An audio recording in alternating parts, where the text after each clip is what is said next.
everyone, or good whatever time it is, wherever you are. Here now. It is Wednesday morning at 8:30 for me. Now, if you're watching this on replay, feel free to jump to about 3.5 minutes in. That's when we'll get started, but I want to give people a chance to come on in to catch the live stream. And while we do that, let me fix my links.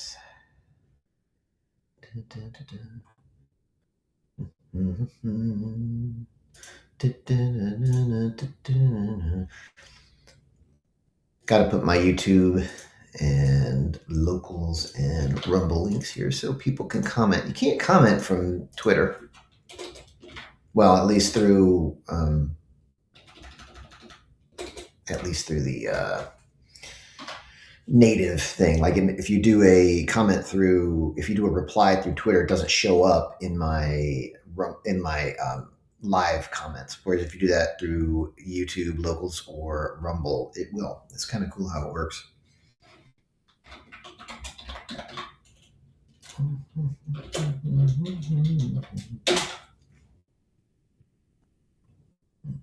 Let's see if this works. I hope you're having a good morning.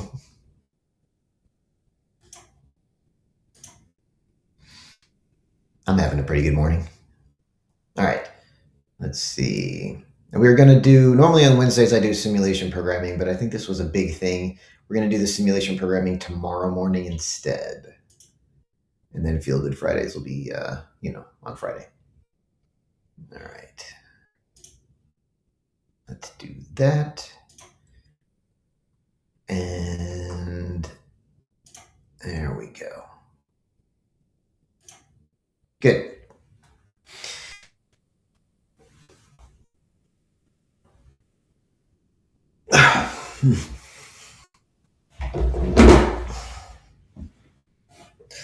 Was anybody super concerned or worked up about the whole Iran thing, or did you guys all sort of feel pretty chill about it?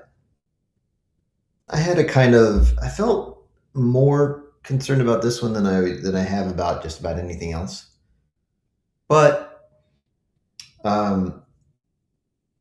yeah, I don't know. I didn't feel that much concern or anxiety about the whole thing. For some reason, I don't know. It was worse than most, but not that bad. I mean, there's lots of people who've been freaking out about a lot of things for a long time.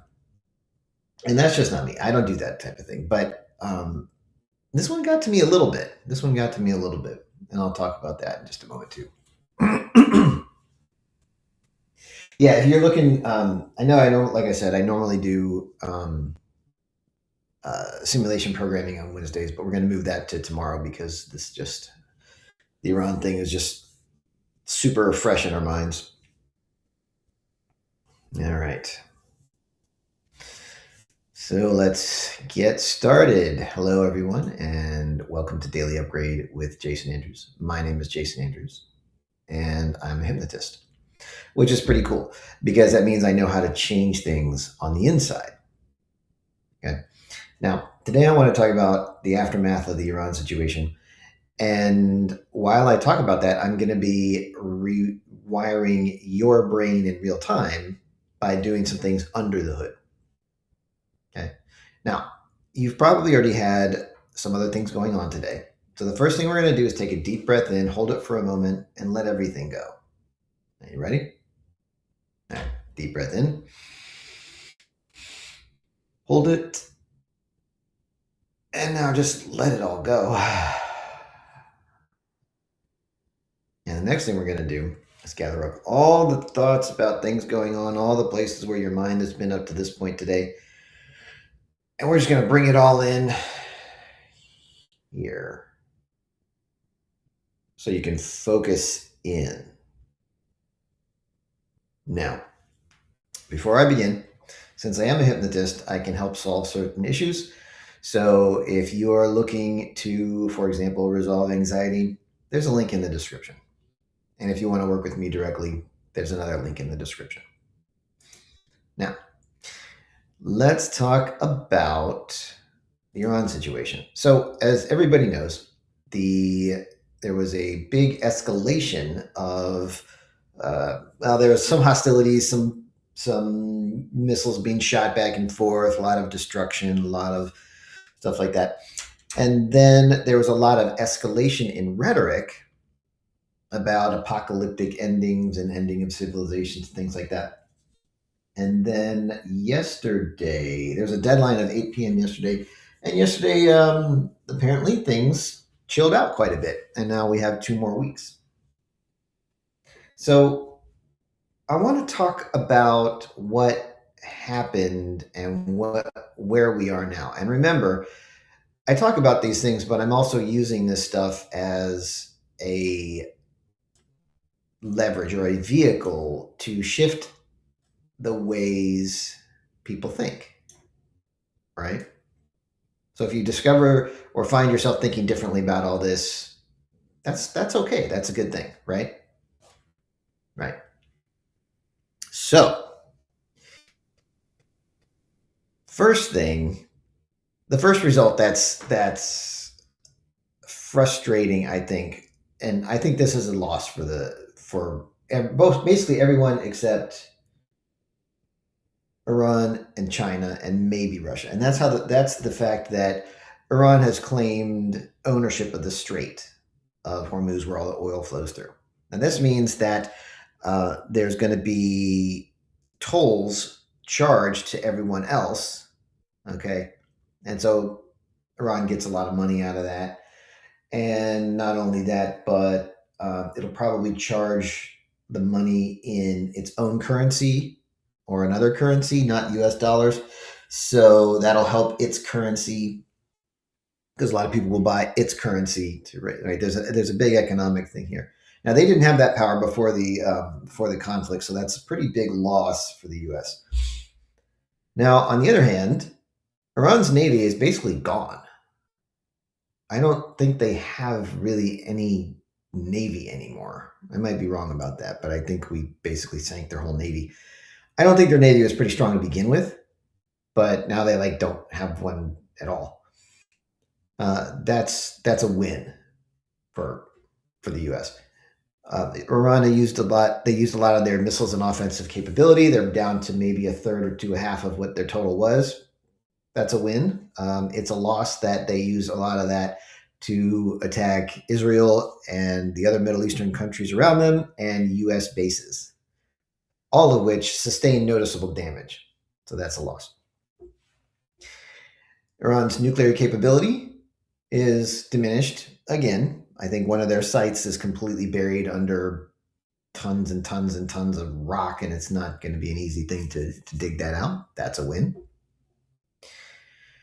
The U.S. military is now considered invincible. That's a loss. Okay. I think they're still considered quite strong, but not invincible. The U.S. lost a pilot, lost a ship, and lost an aircraft, and then recovered both pilots with 0 casualties in the operation. That rescue operation, huge win for the U.S. I mean, yeah, it costs a lot of money in ships and stuff like that, but huge win for the U.S. Right? Europe is angry at us, and we're angry at Europe, and NATO's in a state of disarray. That's probably a loss in the short term, might be a win in the long term. There's different opinions on that. Through the Venezuela operation and some of the stuff with Iran, Chinese technology, especially their radar technology, has been shown to be ineffective. It didn't detect the things it was supposed to detect. This is a big win for us, big loss for China. And there does seem to also have been a little bit of a shakeup in terms of who's friends with who's in the Middle East. I'm not sure that's a big deal. It's kind of a meh thing. So that's a lot of things going on, isn't it? That's a lot of things going on. And it's kind of a challenge sometimes to go, okay, well, what do we think about this? What do I feel about this? I don't even know because there's so much going on. And my guess is there's probably been some other times in your life where that's been true, where you don't really know what to think or feel about something. There's just too much going on, right? Well, you've all had that experience, right? I think everybody's had that experience. There's just too much going on. I don't really know what to think about it. But it's really interesting because in this case, there's some very clear wins and some very clear losses, which gives it a kind of split personality thing, right? It's not just there's too much chaos to understand it. It's there's a lot of wins and a lot of losses, and I just don't know what to think because it's contradictory. Well, the thing about that is the brain can actually resolve those conflicts, right? I mean, it's funny. When I was a kid, I really loved to play with Play-Doh. You know Play-Doh, right? The modeling clay. And when I was a kid, I had this. I remember being in like preschool or something. I don't remember exactly, but I remember being. It was time to play in the toy room, so we went to the toy room, and I got out the Play-Doh, and I had the blue Play-Doh and the red Play-Doh, and I would open them up, and I would take the blue Play-Doh out of the blue thing and the red Play-Doh out of the red thing, and I'd build something that was red and blue, and it was cool because I loved doing that. And I wanted the blue parts to be blue and the red parts to be red. And then when it was time to be done, I pulled it apart. I put the blue stuff back in the blue thing and the red stuff back in the red thing.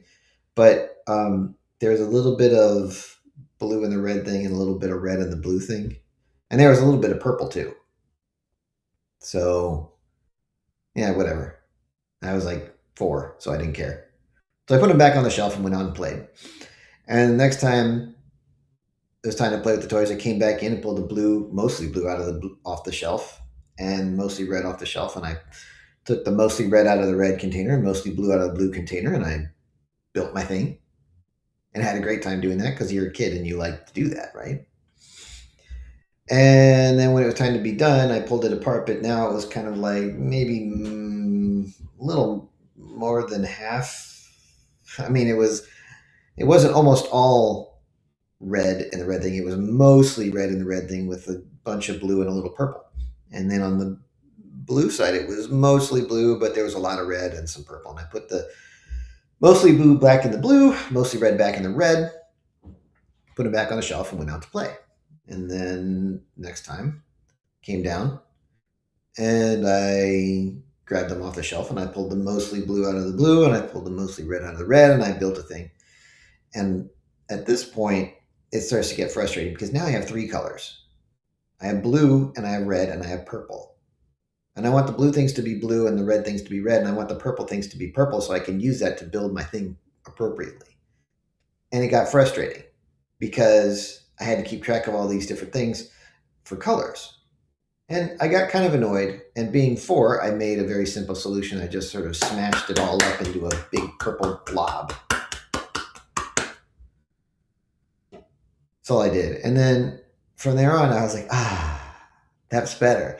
And then I could just build my purple thing. And I didn't care what was blue and what was red and what was purple because it was just easy to just build the thing.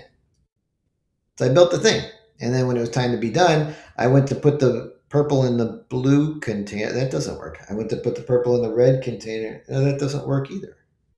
So I went and got a new container. And I put it in the new container.